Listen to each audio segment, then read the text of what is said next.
Wakil Gubernur DKI Jakarta di era 80-an ini tidak pernah berhenti untuk pertahankan jati diri Betawi. Selalu bermanfaat bagi banyak orang, baginya adalah prinsip. Hingga di sepanjang hidupnya ia punya banyak julukan, mulai dari Bapak Silat hingga Kolonel Dangdut. Simak perbincangan saya, Rahma Hayuningdiah bersama Edi Nalapraya dalam Satu Indonesia.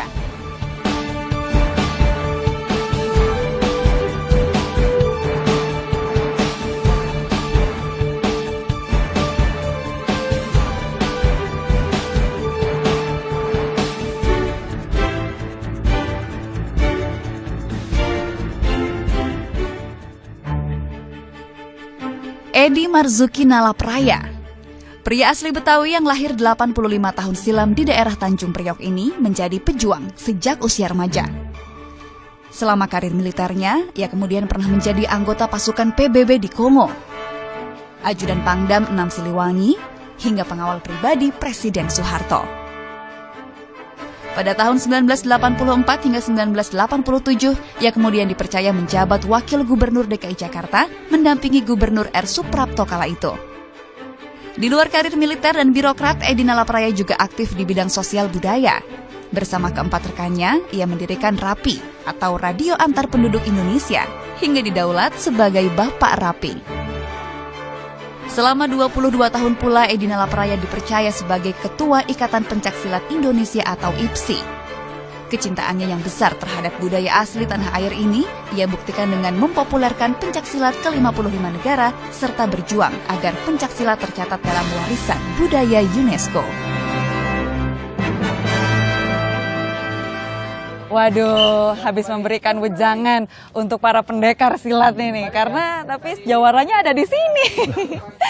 Pak Edi Nalapraya ini pernah menjadi ketua IPSI ya, IPSI Ikatan Pencaksilat Indonesia 22 tahun. Saya jadi ketua IPSI, saya melihat anak-anak itu malu berpakaian silat. Dari rumah dia berpakaian biasa, di tempat latihan seperti ini dia baru pakai silat. Setelah kita pelajari, malu menggunakan baju silat di tempat umum karena dianggapnya olahraga kampungan. Nah, sebagai orang yang ingin membangun pencaksilat itu harus kita robah. Nah, dengan itu kita robah bagaimana pencaksilat kita tingkatkan, bukan hanya Indonesia tapi kita sebar ke dunia. Banyak orang tanya, Pak Edi bagaimana? Bahasa kita lain, budaya lain, warna kulit lain, kok mereka bisa menerima Eropa misalnya? Saya bilang ya bagaimana pendekatan kita. Biasanya saya datang untuk mencari persaudaraan, persahabatan dalam bahasa internasional. Dia katakan saya datang untuk mencari friendship and brotherhood. Nah, Pak Edi ini begitu peduli dengan silat, kemudian juga karena asli Betawi, begitu kan? Pasti juga sangat peduli dengan Betawi atau Jakarta. Mungkin hal itu juga yang membuat Pak Edi kemudian dipercaya menjadi Wakil Gubernur DKI itu tahun atau periode 84 sampai 88. Ya. Nah, bedanya Jakarta Pak Edi dulu dengan sekarang itu apa kalau menurut Pak Edi? Jauh sekali.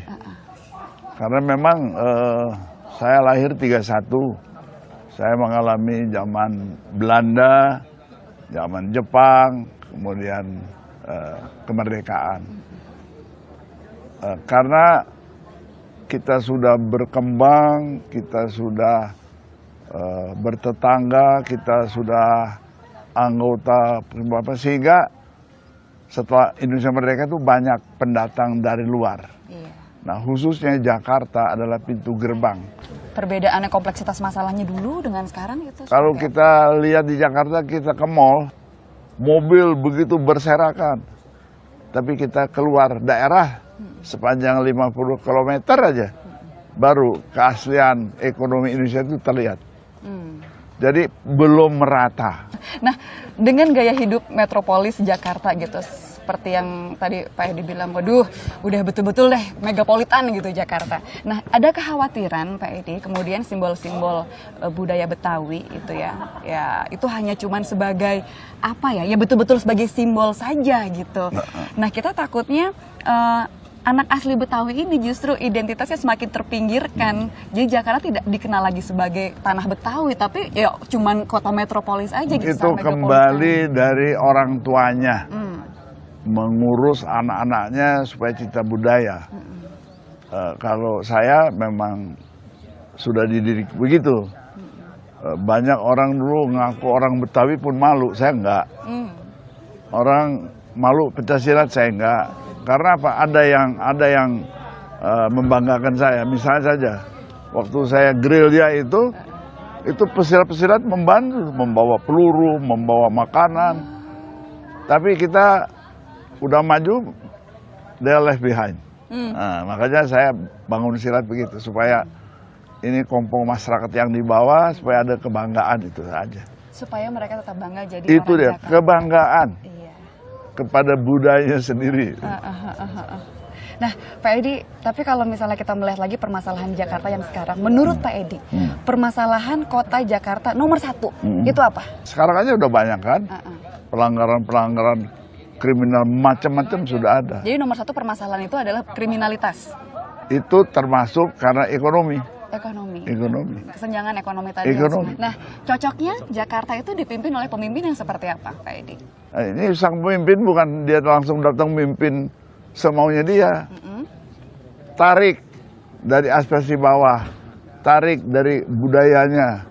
Nah, lalu kita berdialog apa yang mau dibangun. Kan membangun itu kan kehendak masyarakat. Yang pasti siapapun pemimpinnya tetap budaya Betawi itu harus menjadi salah satu yang kalau di Jakarta nomor 1. Nah, kalau kita berbicara soal perjalanan karir militernya Pak Edi ini kan menarik ya Pak. Dari sekian puluh perwira dipilih, yang kepilih jadi komandan kawal pribadi presiden itu jatuh ke saya. Itu pilihan Pak Harto.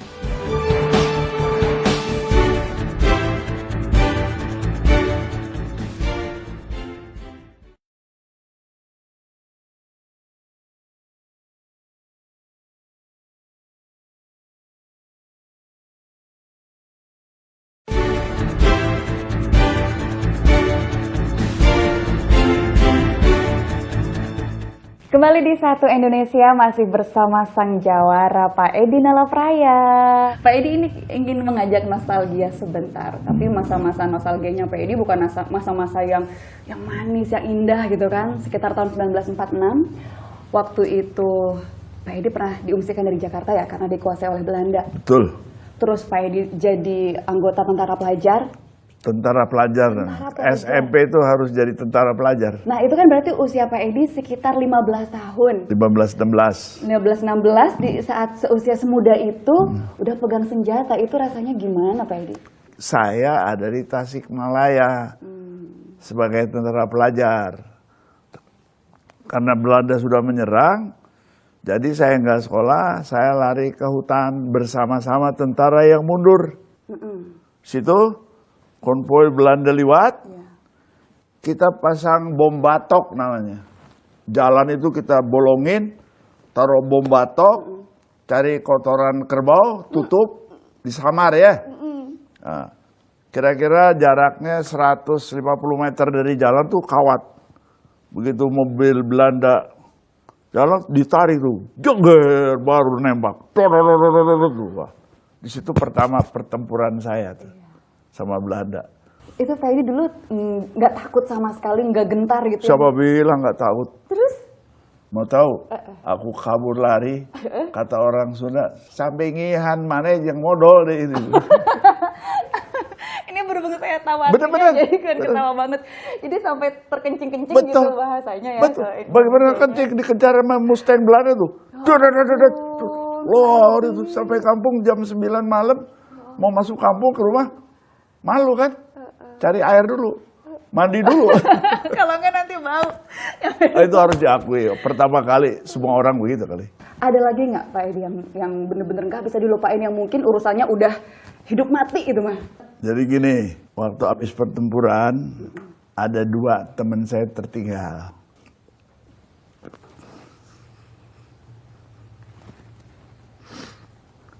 Namanya Sunario. Dia punya senjata macet, tembak dia. Terpaksa saya tinggal. Yang satu, yang masang bom batok, kan pakai kawat. Itu dia terjang, meledak. Jadi saya harus pulang.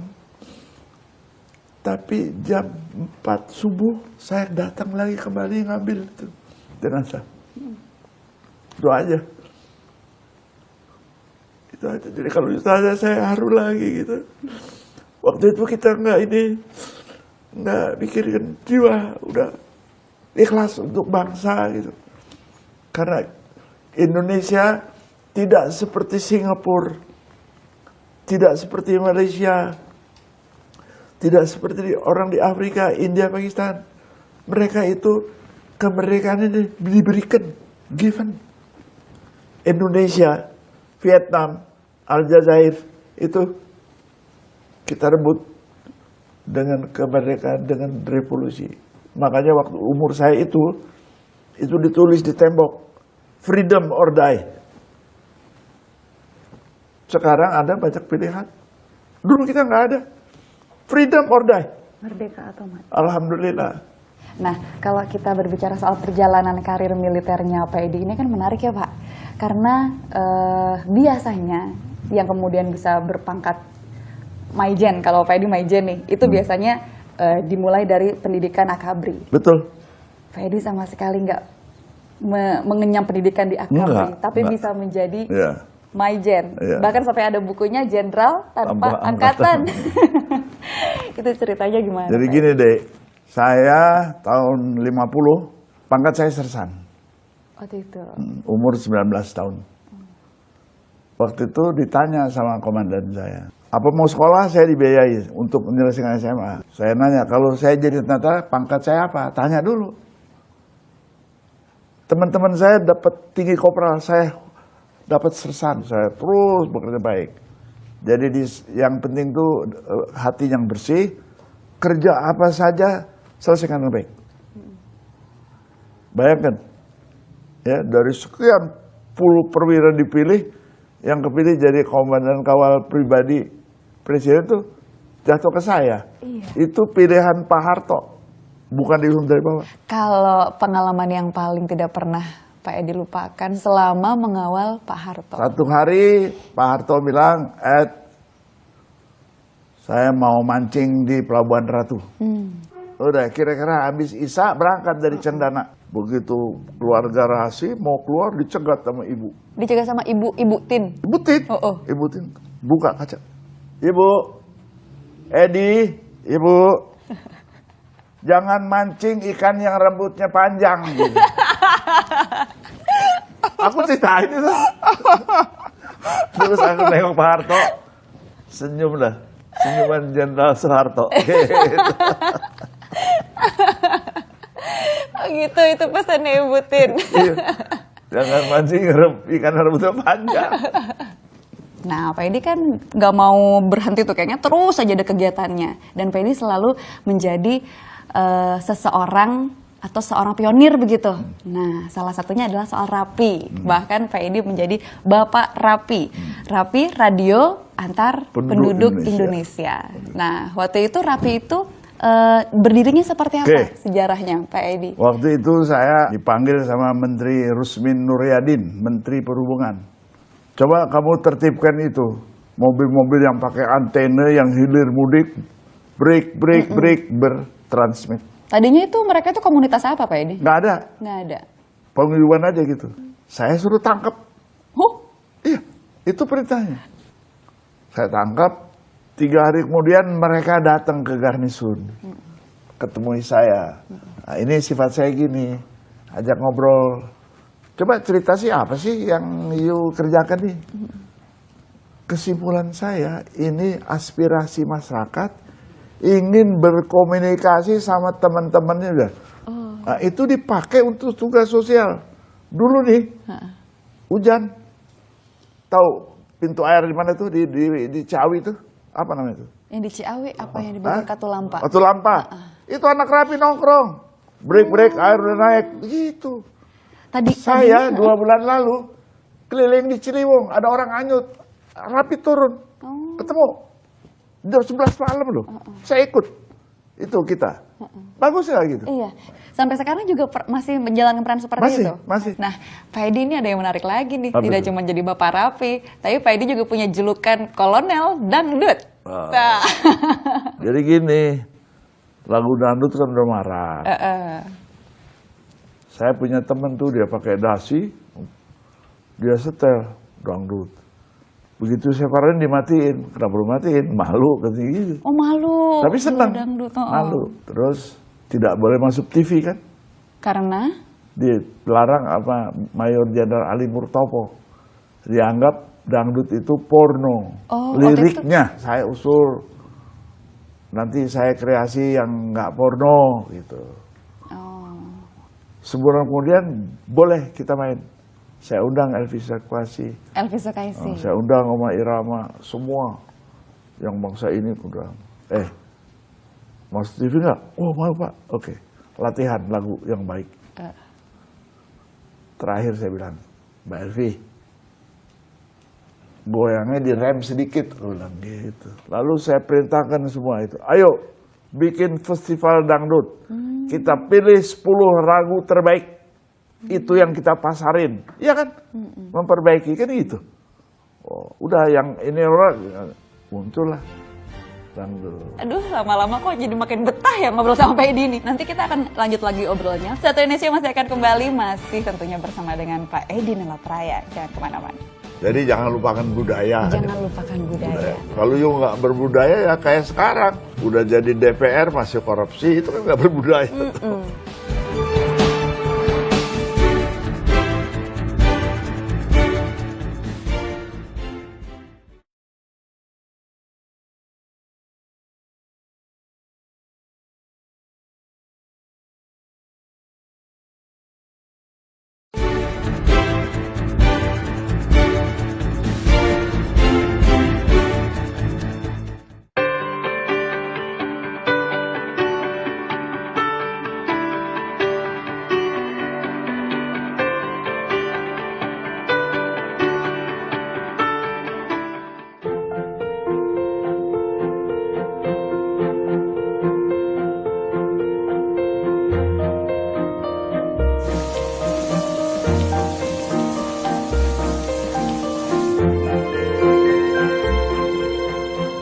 Asik, jamur crispy digoreng langsung sama Pak Edi.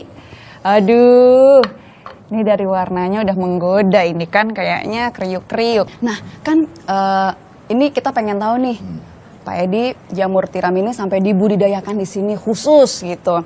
Itu karena Pak Edi itu suka favoritnya memang jamur tiram, atau sebetulnya mungkin ada misi lain jamur tiram? Di sini kan ibu-ibu rata-rata kan tidak bekerja seperti orang di kota. Iya. Jadi dia hanya nganggur. Berikan kesempatan dia bekerja. Kita latih. Jadi ada pekerjaan. Dengan begitu dia dapat sehari 25.000. Dengan 25.000 dia bisa beli beras seliter dan setengah.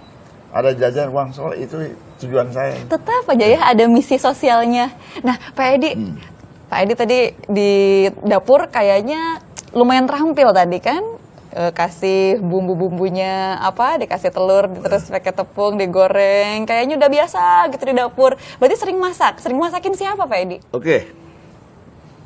Waktu saya retire, pensiun, saya punya istri orang Australia kan. Setelah pensiun, saya bermukim di Australia.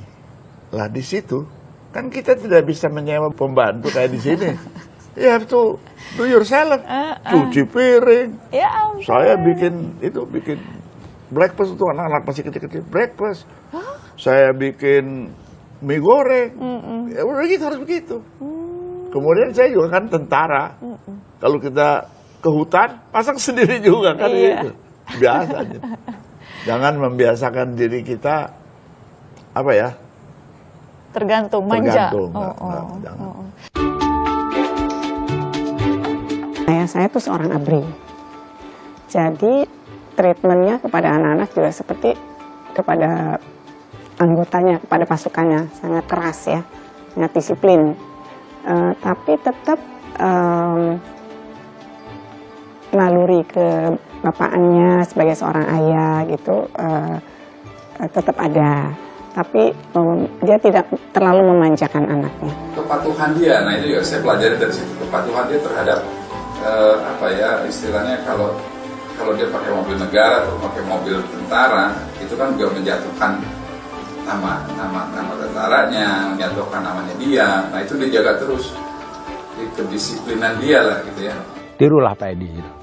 Mulai dia semenjak masih aktif dia dari dan Skogar dulu sampai terakhir dia sudah pensiun dari wakil gubernur di DKI, dan sekarang pun dia sudah tidak menjadi ketua umum IPSI, tetapi cintanya kepada pencaksilat itu betul-betul tulus, dan itu patut kita contoh, dijadikan suri toladan untuk seluruh masyarakat. Pak Edi, kalau boleh kasih pesan yang umum saja, apalagi untuk generasi muda sekarang. Pak Edi udah melihat kan seperti apa perkembangan zamannya, apalagi Jakarta sudah seperti apa gitu sekarang kan.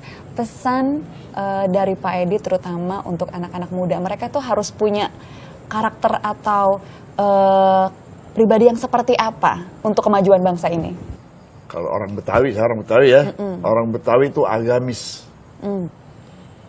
Kedua, orang Bali itu toleransi.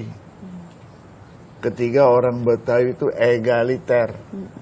Walaupun you pangkat apa, dengan pangkat apa, egaliter. Jadi sama. Gitu. Itu Betawi. Jadi saya ngajar anak saya juga gitu.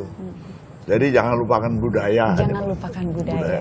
Nomor satu itu. Kalau you nggak berbudaya ya kayak sekarang.